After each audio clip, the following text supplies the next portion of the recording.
নমস্কাৰ মোৰ প্ৰিয় বন্ধু বান্ধৱীসকল, মান্যা কুকিং এণ্ড ইটিং চেনেললৈ সকলোকে স্বাগতম জনাইছো।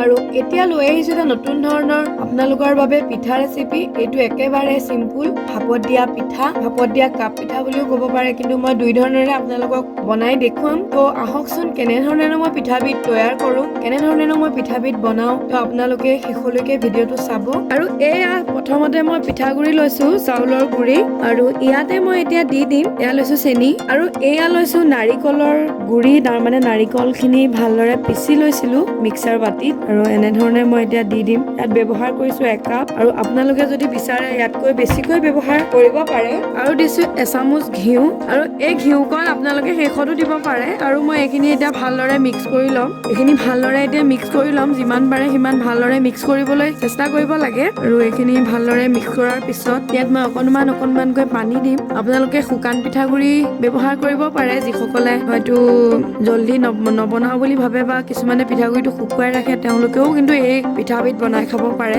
খুবেই সোৱাদ হয়। আৰু ইয়াত আপোনালোকে চেনিৰ বিপৰীতে নিমখ দিও বনাই খাব পাৰে, সেইটোও কিন্তু বহুত বেছি টেষ্টি হয়। আৰু নাৰিকলৰ পৰিমাণটো বেছিকৈ দিলেও ভাল লাগে। আৰু এয়া মোৰ সনা হৈ গৈছে, এয়া চাওকচোন এনেধৰণেৰে সানি লৈছো, একেবাৰে সম্পূৰ্ণ টান কৰি পেলোৱা নাই, তাৰমানে এনেকে কৰিলে মানে মুঠিয়াই দিলে যাতে লাডু হয় তেনেকুৱা অৱস্থাত ৰাখিব লাগে। আৰু এইখিনি সনা হৈ গৈছে, আৰু এইখন এখন চালনী লৈছো, ইয়াতে এতিয়া এনেধৰণে লাডুটো আনিম, আনি আকৌ এনেকৈ দিম। এনেকৈ দিলে সকলো মিহি হয়, সমান হৈ পৰে, যাতে এটা জেগাত বেছি লাডু আৰু এটা বেছি মিহি তেনেকুৱা নহ'ব। এনেকৈ আপোনালোকে অকণমান চালনীখনেৰে এনেকে মিহি কৰি ল'ব, এনেধৰণেৰে। ঠিক তেনেধৰণেৰে মই সকলোখিনি লাডু এনেধৰণে মিহি কৰি ল'ম।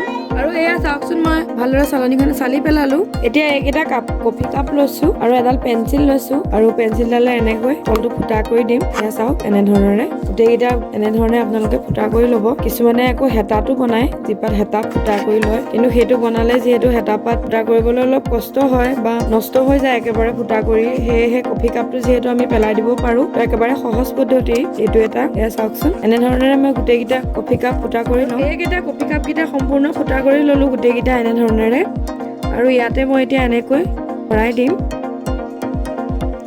আপোনালোকে যদি ডাঙৰ কৰিব বিচাৰে তেতিয়া সম্পূৰ্ণ দিব পাৰে, কিন্তু মই এতিয়া আধাহে দিম। এনেধৰণেৰে গোটেইকেইটা ভৰাই ল'ম।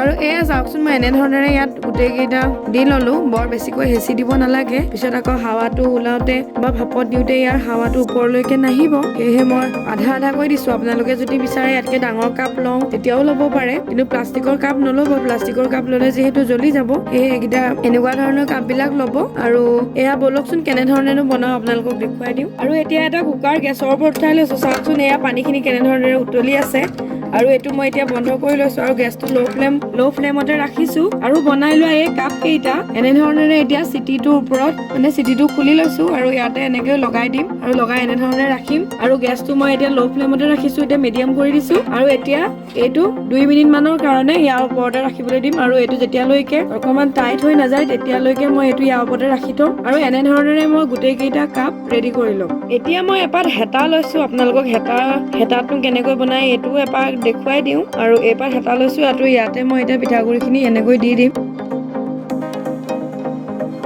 চাওক, এনেকৈ দি ললো, আৰু এইটোকে দি এতিয়া আকৌ কুকাৰৰ ওপৰত লগাই দিম। আৰু এতিয়া চাওক, হেতাৰ পাতে এনেকে ধৰি আছো মই কুকাৰৰ ওপৰতে, আৰু এনেধৰণে প্ৰায় 2 মিনিট মান সময় মই ৰাখিম। যিহেতু মই গেছটো ল' কৰি ৰাখিছো, এতিয়া মই অকণমান মিডিয়াম কৰি লৈ এইটো মই এনেধৰণেৰে 2 মিনিট মান ৰাখিম। আৰু এইটো প্ৰায় ৰেডি হৈ গৈছে, এয়া চাওক, মই এতিয়া আপোনালোকক প্লেটত দেখাম।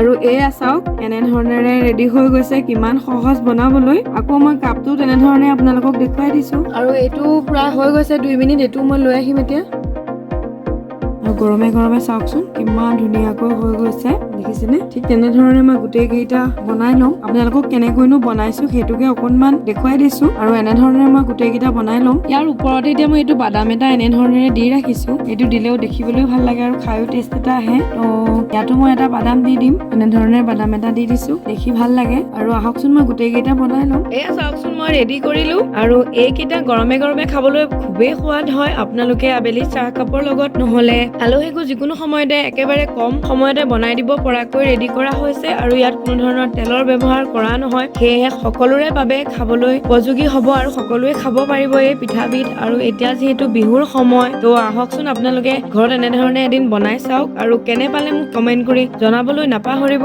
আৰু যিসকলে ভিডিঅ'টো চাই ভাল পালে তেওঁলোকে আপোনালোকৰ ফ্ৰেণ্ডছ সকলৰ মাজতো মোৰ ভিডিঅ'টো শ্বেয়াৰ কৰিব। আৰু যিসকলে মোৰ চেনেলটো ছাবস্ক্ৰাইব কৰা নাই তেওঁলোকেও মোৰ চেনেলটো ছাবস্ক্ৰাইব কৰি দিব বুলি আশা ৰাখিছো। ধন্যবাদ।